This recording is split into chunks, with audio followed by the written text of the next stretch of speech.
Today, one of our very successful members, May, is joining us to talk about how she got freedom from mind and how she's putting mental, emotional suffering behind her. Thanks for coming on, May. Thanks for having me, Cindy. I'm here and I'm happy. Trying to remember what it was like then. It could be hard now. The endless inner work, questioning beliefs, inner child healing, this and that. Yeah, because it was very stressful, constantly running the mind. My relief wasn't stillness or relaxation or quiet. My relief was a happier thought. And then going to the end of that happy thought until it turned back the other way again. I thought that I was the problem. Like I was struggling with my mind. I just felt very small in the world. I felt like my emotions were quite chaotic and like I needed to figure them out and get to the root issue and analyze what happened to me in the past and put forth these like heroic efforts just to be able to show up and look normal. Like I thought I was this kind of damaged person on a healing journey. Yeah. What were you healing? Oh, my inner child, addiction. Even though I was sober, addiction was this ongoing healing effort. I was in different programs where I was encouraged to look at my resentments, look at specific judgments about others and the world and myself, and to do the so-called inner work of questioning and journaling and identifying and having some kind of a revelation of, oh, this is why I acted this way and I need to stop doing this so that I don't do that. And a lot of trying to figure out like my psychological makeup and how to become a better person. Is that what you needed? No, that's what I wish I knew before. I had no idea when I was getting in there in my mind, trying to change myself, thinking I was making some kind of real progress towards something. There was always more work to do, always more thoughts to question, always more resentments to look at again. And um, I didn't know that I was just putting a flashlight in my mind. I thought that that's who I was, and I thought that there was something real and true for me that I needed to look at, What do you know now about that? that I can literally drop my mind at any given time, and that I don't have to drive that thinking forward, that I can let it go, and that I can be free here. I needed to learn how to wake up from dreaming the mind.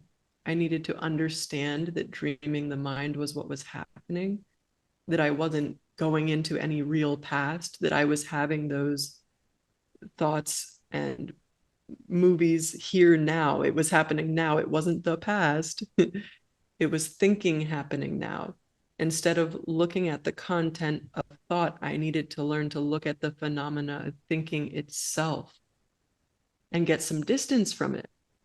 Before, it was very claustrophobic. Before joining the program, there were a few different issues I was struggling with. One in particular was I'll be honest, an obsession with finding a romantic partner, believing that that was such a vital part of life and an experience that I needed.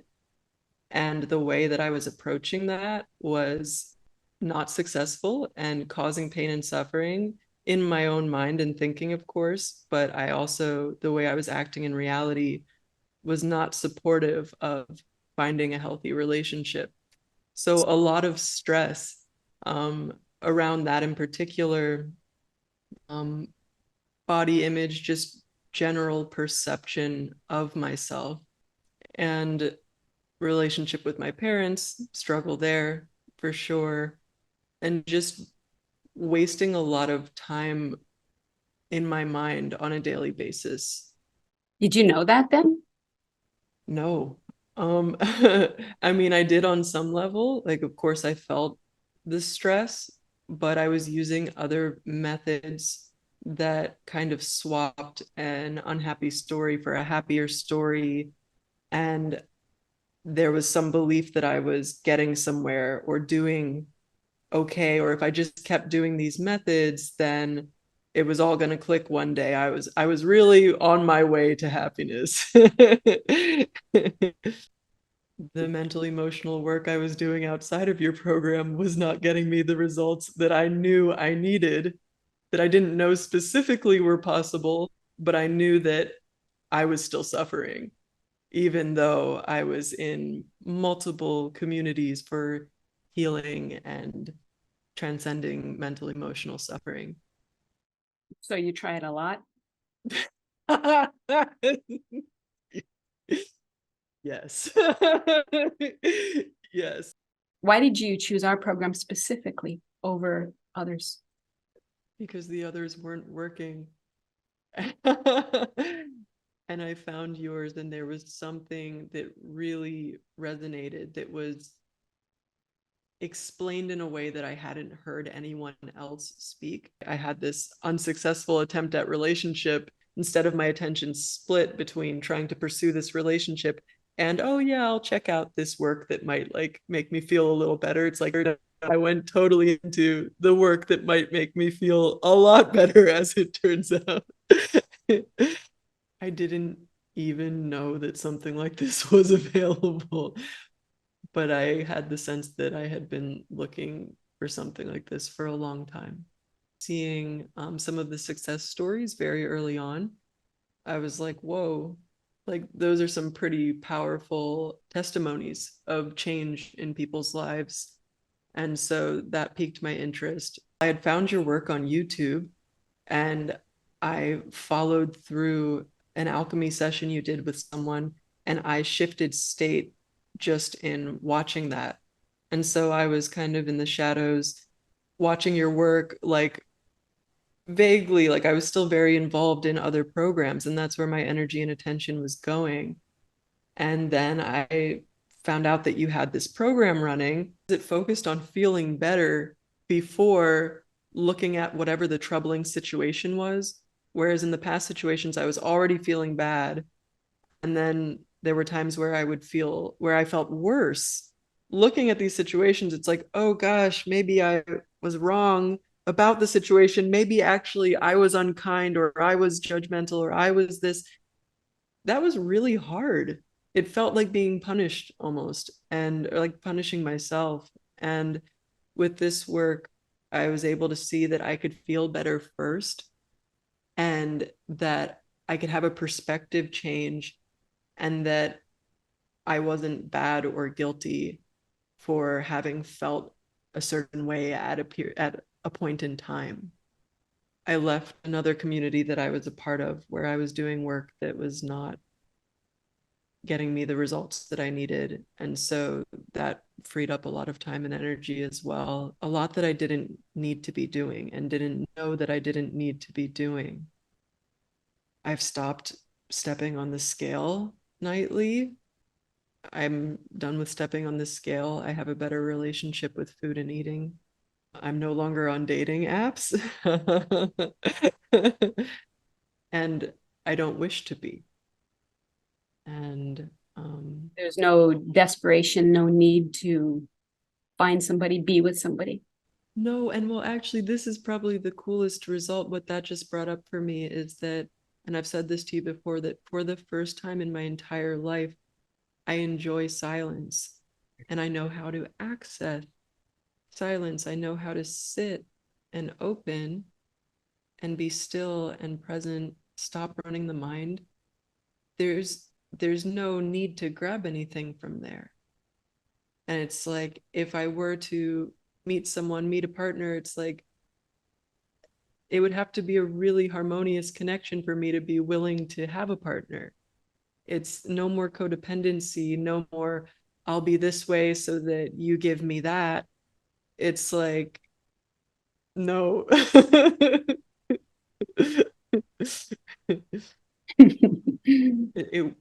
it doesn't even compute anymore.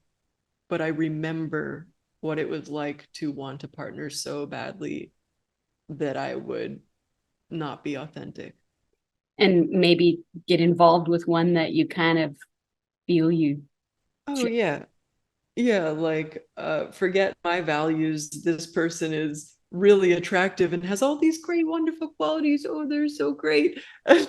Forget about me and what I actually, what my values actually are. It's like this sounds good, and there might not be something as good that comes again. Yeah.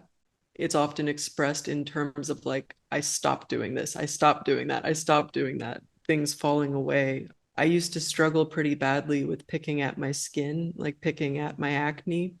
And it was a terrible experience. And I no longer do that.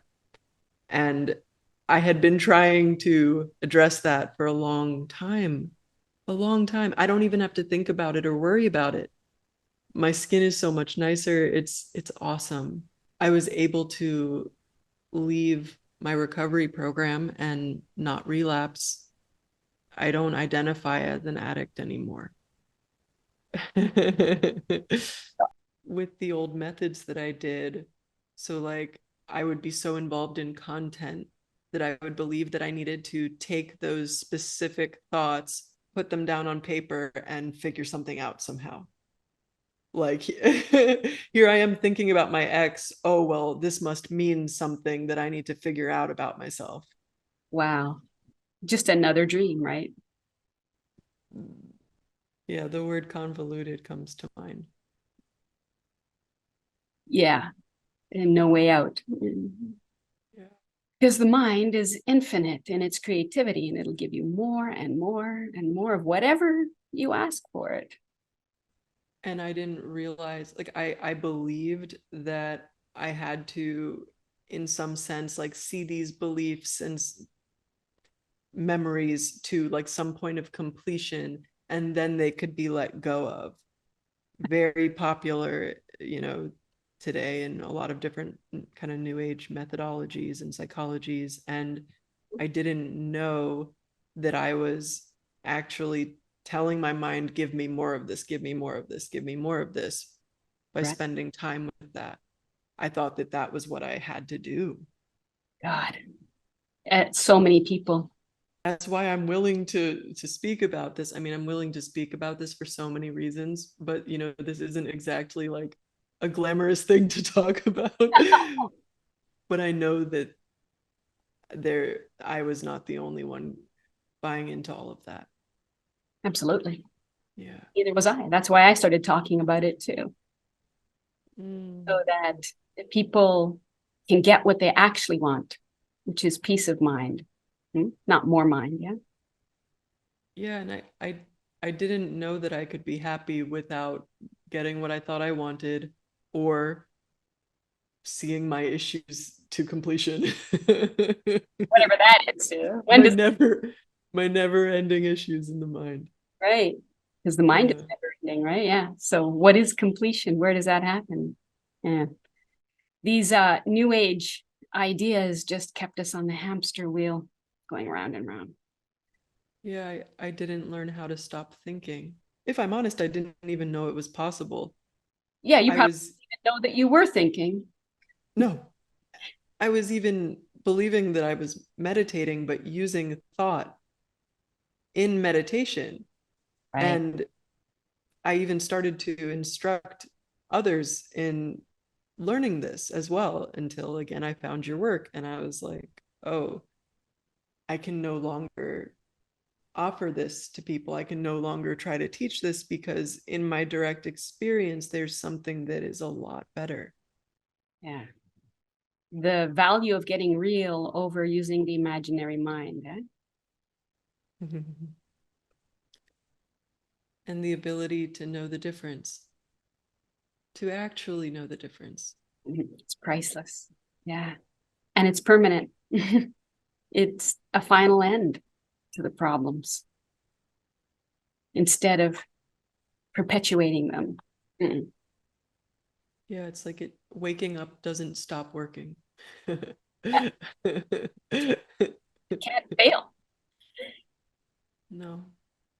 You're awake or you're dreaming. I know what it is to be silent. I mean, if you want to culminate all of the different things, that it's like there's a piece that I never knew before. And I think early on when I spoke with you, you asked me like what result I want or what I wanted to change. And I said something like, I want to be able to walk through the forest and not be stressed out. Because, you know, people have this idea, oh, if you're stressed, go into nature and you'll feel better. Well, I had experience being in the forest and feeling stressed out. And I was just in the forest earlier today and it was magical. Before this work, my mind was so full of problem, issue, need to solve, need to see to completion. My interactions with people when I'm walking down the street are super friendly, super open. I make new friends randomly and just have really nice moments. And I feel like so genuinely a part of. I don't feel separate. It's like if there's an animal or a baby or just anyone, even if there's like a couple feeling close to each other, in the past, I might have had like sad thoughts come up thinking, I want that. And now I feel warm because I just get to see and experience that love. And there's not a lacking, yearning, wanting, needing. There's just a lot less attention on any thoughts that arise. So like I'm aware that thoughts arise. That's what they do. They arise and they fall. And it doesn't have to mean anything real or true about me or anyone. And if someone walks by and scowls at me or something, well, scowls, that even that is an assessment, right? That's a thought about it. It's not necessarily what's happening. But let's say someone makes a face. I Yeah. don't think it's about me. Like it struck me earlier today. I was at an intersection and there was a homeless man and he turned towards me and like did these like karate moves or something and he had this face on and it just like struck me that in the past if someone had communicated in that way towards me, I would have thought I had like done something wrong to upset them. And now it's just like they're going through whatever they're going through. I have no idea what that meant or, you know, yeah. And that's the thing, I have no idea what anyone else is thinking or perceiving. So it's not personal. If someone smiles at me, that's great. If someone doesn't, that's great. For years and years and years and years, I sucked in my stomach to appear slimmer than I was. And I got really tired of doing that. I became more aware of it, how uncomfortable that was, that I was essentially restricting my breath everywhere I went. And not only that, but I was presenting myself like it was a facade. Like there's a big difference between sucking in your stomach all the time and just letting it hang out. And part of that, of course, was playing into this whole idea of wanting to be attractive and find a partner. And it's like, thank God I didn't find a partner. Because how awful would that be if I was sucking in all the time, pretending my body looked a certain way, and then together with someone, and it's like, actually, here's the reality that I can't contain anymore. um, so I'm very grateful that I didn't meet somebody during that time. Um, but then on top of that, just with being more aware of my actual senses instead of exclusively what's going on in my mind, the idea of sucking in my stomach and why I would have sucked in my stomach doesn't even stick anymore because I'm feeling the body more than I'm feeling the mind. I had plenty of other work that I could go back to if I wanted to. No shortage there. Actually, letting go of the other processes was something that I didn't intend on doing when I came to this work. I couldn't continue to show up somewhere and lie about my experience or keep going with the status quo and the storyline that I knew from my direct experience wasn't real, wasn't true. was more stories, was more dreaming, was keeping this identity running that wasn't actually helping me. Mm-hmm. And as long as I was holding on to these other ideas that were false, it was only in my way. Because you've seen something beyond. Yeah. Isn't it such a game changer? It's so beyond the mind. Yes. Yes. Yes. And it's not something that you can really explain to someone. They kind of have to feel it for themselves, experience it for themselves. Yeah. And, but I do think that people who are very much seeking that, if they hear certain words, it'll pique their interest, like that there's something available beyond all of what I thought was identity work that goes beyond the mind. It's not using the mind. The mind gets left at a certain point, and there's the direct inquiring with the direct senses, not thinking. So it's not mind-based identity. No, there's something else. And that's why you changed the name of your podcast, didn't you? Yes, from spiritual nobodies to beyond the mind. Yeah, and again, it's like if people start having those insights, they'll know what beyond the mind means. You don't know there's a beyond the mind until you see that there's a beyond the mind.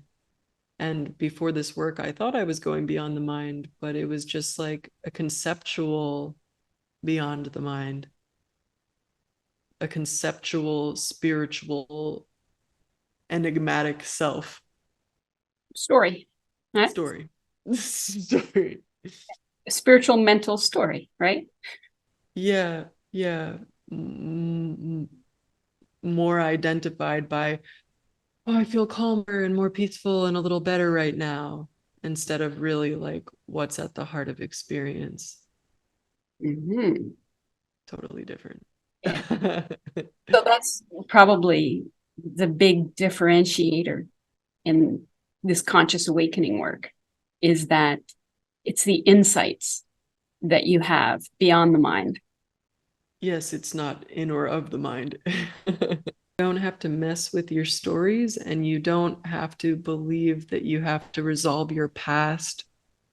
If you wake up now, it takes care of whatever problems you're dealing with, or you thought you were dealing with, or you thought might come in the future. Oh my gosh, it sounds dramatic, but it's like it gives you your life back instead of giving it all in the mind. It's been so, I cannot say how helpful it's been being a part of the community and being able, like, if I have had unconscious dreaming come up, to be able to share about it, knowing very well that I'm asking for the bubble to be popped, because I know that there's something beyond it. And it's like, I know that I'm in a place where there's help to see beyond it. And of course, I want that. Prior to this work, I was involved in the 12-step community. I was involved in the work of Byron Katie. I used to do therapeutic dancing. It's like even dance was intertwined with therapy and emotional frameworks and methodologies. Goodness, I there were a lot of programs that I never fully got involved in, but I was on all kinds of news lists for like conscious relationships and stuff like that. Programs through the work of Byron Katie based on specific issues. I also did one-on-one coaching in and outside of the work of Byron Katie. Inner child healing, which is kind of a vague term, like uh gosh, it's been called shadow work, soul retrieval work, because you have a soul that needs to be retrieved, and you were frozen in time when that thing happened with your mom when you were 3, so now you need to reimagine it and go back into it and imagine a safe adult with you now and stand up for yourself. Like whatever. um Gosh. So many imaginary things, eh? Yes, and none of it helped me to get real and be present. Oh yeah, I got certified as a mantra meditation instructor. Yeah, where we sit and repeat a single sound thought over and over and over and over. Oh my God. All of it since about 2017. And I mean, I met angelic healers along the way. I remember I showed up at some energy work, like free energy work exchange, where all of these different practitioners came to like test out things on each other. And I got tarot readings. Some guy told me that I had like thousands of entities attached to me and that he was like clicking his fingers to make them go away, and he like gave me some chart and he's like, I removed so much from you. I got Reiki, and and just saying like, I don't know if it actually works or not. I One time I stayed overnight at a qigong teacher's house and learned with her a little bit and left with a book. And oh gosh, I was really into Abraham Hicks for a while, with no discernment. like um, like taking the words very literally and not being able to discern thought from not thought. A little dabble in tantra, like little, just like sitting with people with your hands on your heart, looking into their eye, saying, I love you. Oh,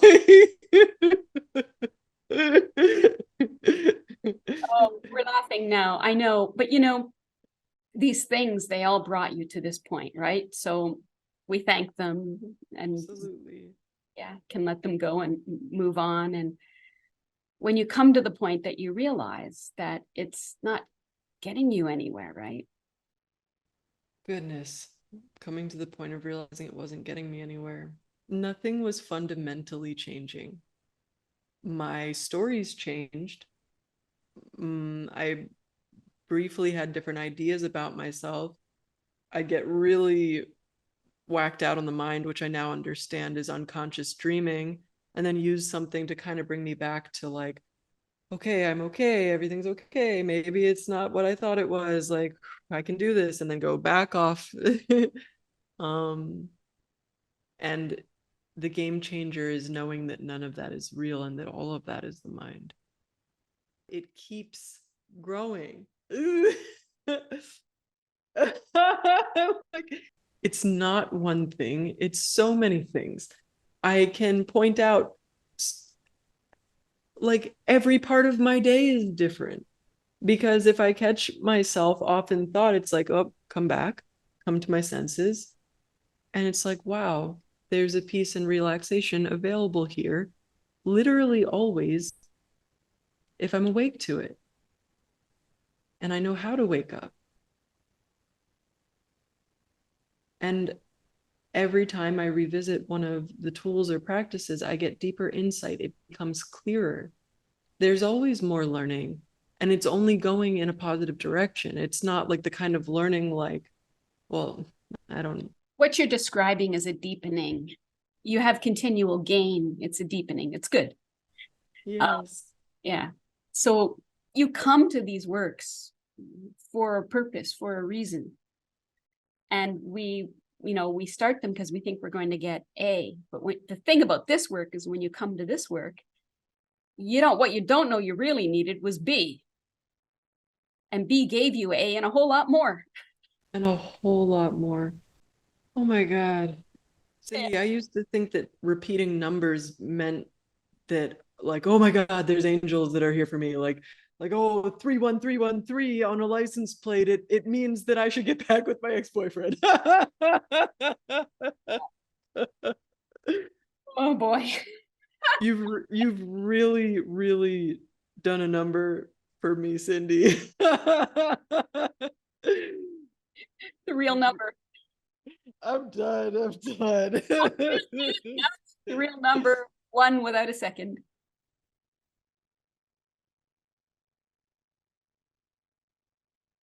Oh, I forgot about spirit guides. I used to talk with my compassionate advisor, journal with my compassionate advisor.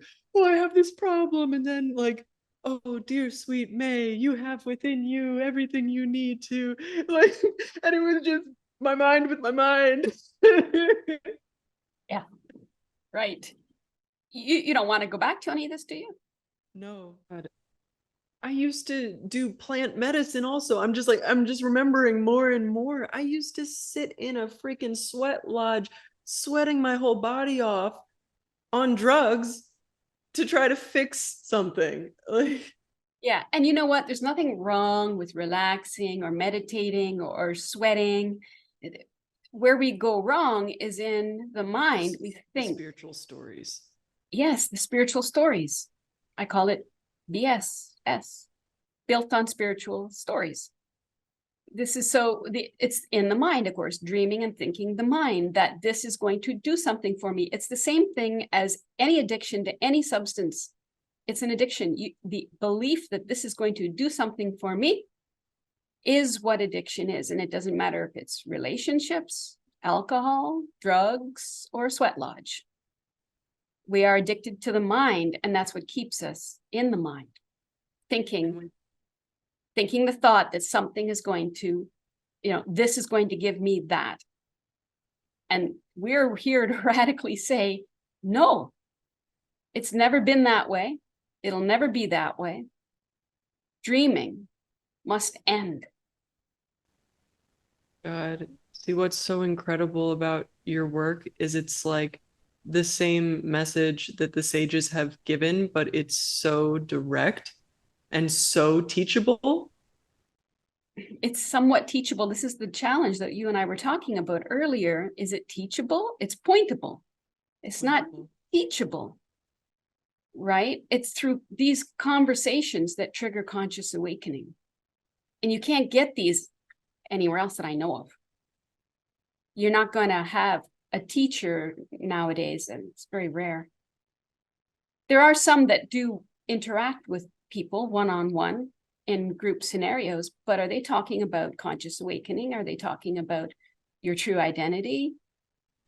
No, this is like real satsang that's available. Yeah, it's that song that is radical, that steps outside of the story in the mind. I mean, if I had kept going in the direction that I was going in, I would probably be still doing like these like deeply therapeutic conceptual kind of works. Spending my time and energy doing that, still identifying as an addict. I'd probably be on my healing journey looking for a conscious relationship, which is just a spiritual flavor to a codependent relationship where, you know, we help each other heal because we've got these issues that are for life, and you know, we have to learn how to walk around each other's triggers and like hold space for each other. And Oh my, yeah, yeah. yeah. And there's also like a process that has happened in this work that you've been very helpful with, of learning new ways to be supportive and empathetic to other people, because there's almost a sense of like, wait, but this is like, this isn't real, this isn't happening, this is just a story. Like you start hearing the stories, it feels so obvious to me. At times it has felt so obvious that what someone is struggling with, it's like, I know that if they knew what I know, they could see beyond it very quickly. But I don't have that kind of consent or leverage to share what I know with them. And so finding new ways to be supportive, new ways to talk, ways to ask questions, and like, you know, be supportive without being like, you gotta come learn this. Like, and one thing about the self-inquiry is I think there are a lot of seekers out there that just don't know that this kind of work is actually available with the teacher. They think they have to listen to these old recordings of Ramana and stuff, and I think this would blow their mind. If you give it a try, you'll have experiences for yourself that you can't deny and that no one else can deny or take away from you. it can't hurt, and you can always go back to what you were doing before if you don't like it. But it is darn worth a shot. Especially if you are mentally, emotionally, physically exhausted from what you've been doing and not getting the results that you want. There is another way. It might be hard to believe at first, but the good news is you don't have to believe anything for it to work.